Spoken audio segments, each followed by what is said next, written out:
Hello everybody and welcome back to Noel's Big Family Life. If you're new, we do a lot of vintage cooking and a lot of cheap budget meals, and hopefully you decide to stick around and click that subscribe button. Today we are going to cook from the 60s. So this is my grandmother's cookbook. Not nearly as good a shape as my 50s cookbook was. It was used a lot. In fact, you see pages just coming out.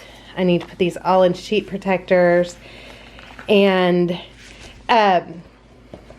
definitely stains and everything. This was well loved and well used. She said she got this as soon as she got married. And let me see if I can find the date for you guys on this one. Okay, so this one, it is 1968. So, like I said, very loved. And let's see, on the front it has some different oven chart temperatures.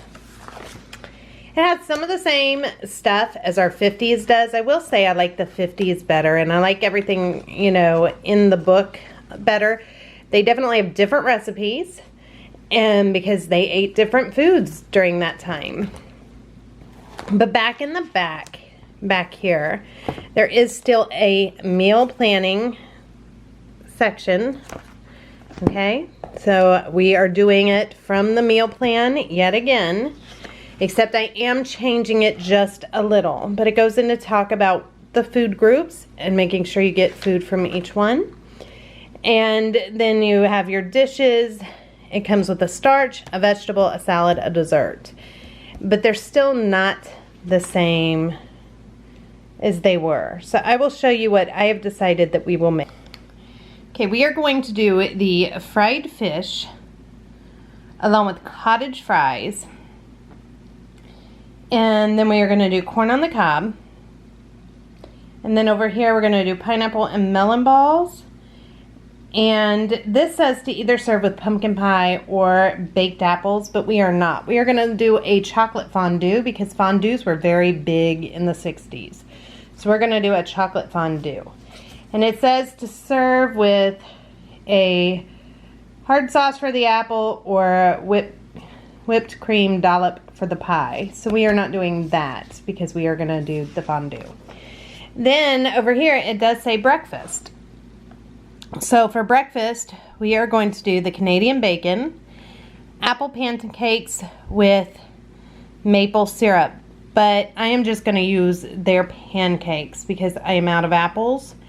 And that's why I'm just going to do the pancakes. Serve with pineapple juice and hot chocolate. So that is what we are doing for the breakfast.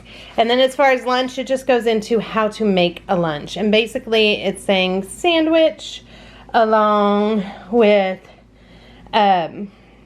some chips and a fruit and a vegetable. And if you want a treat. And then it goes into table settings and entertaining, and a lot of fun goes with that too. Stain removal, so a lot of the same kind of stuff as the 50s book. All right, let's go on and jump into this. Let's start with a 60s breakfast. So the first thing we're going to want to do is go on and make our pancakes. We're going to start with 1 1/4 cup of flour.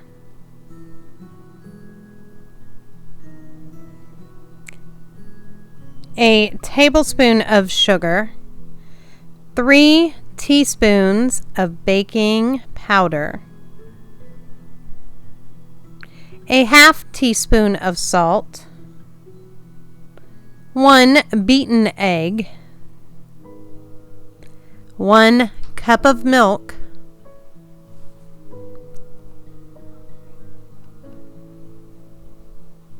and 2 tablespoons of vegetable oil.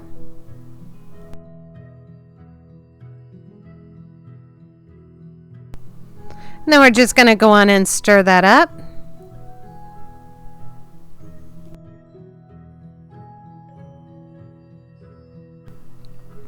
And then just ladle it into your hot pan. Wait for it to start to bubble and then flip.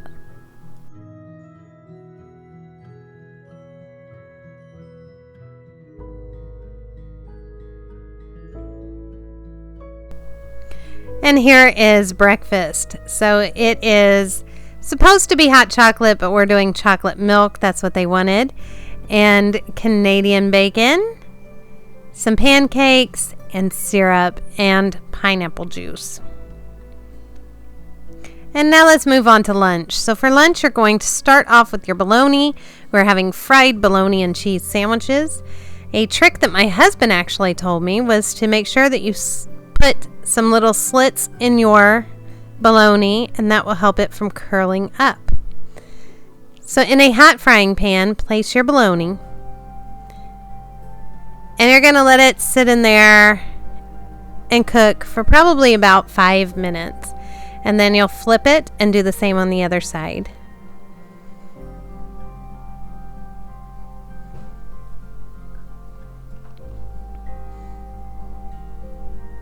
Sometimes they fall apart, and that's okay. You'll just piece it together. You'll never know because it's inside of a sandwich. And then you're just going to prepare like you would a grilled cheese sandwich. So butter one side of your bread.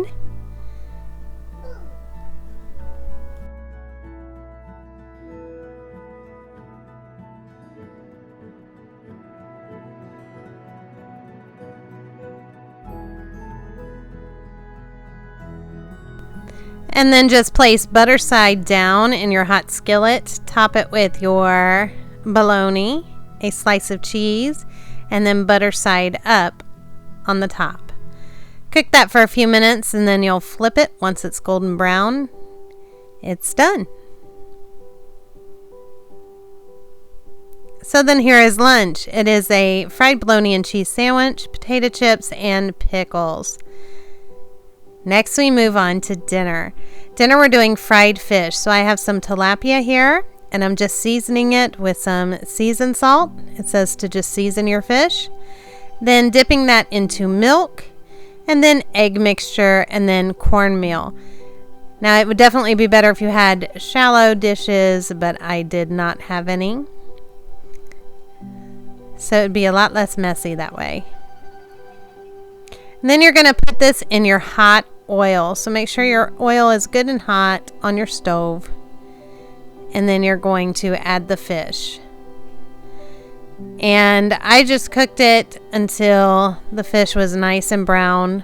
I flipped it and then cooked the other side until it was nice and brown.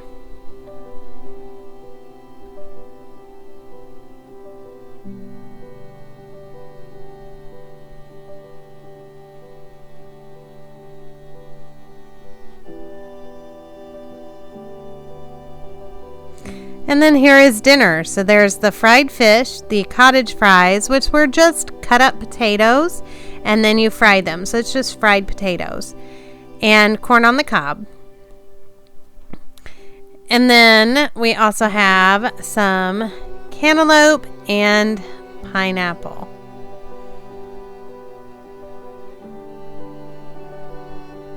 And now let's move on to dessert. For dessert, we're going to make a chocolate fondue. So just start melting some chocolate chips and some heavy whipping cream. You could definitely make this on the stovetop, but I did it in the microwave. And then if you don't have a fondue set, that is fine, but it definitely does help make it fun.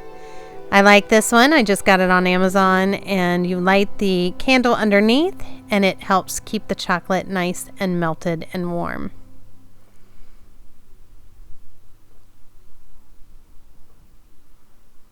And now comes the fun part, filling all the little dishes with fun stuff to dip it.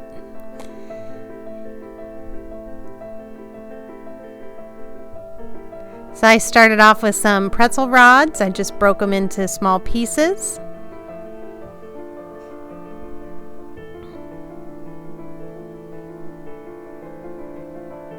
And then some marshmallows.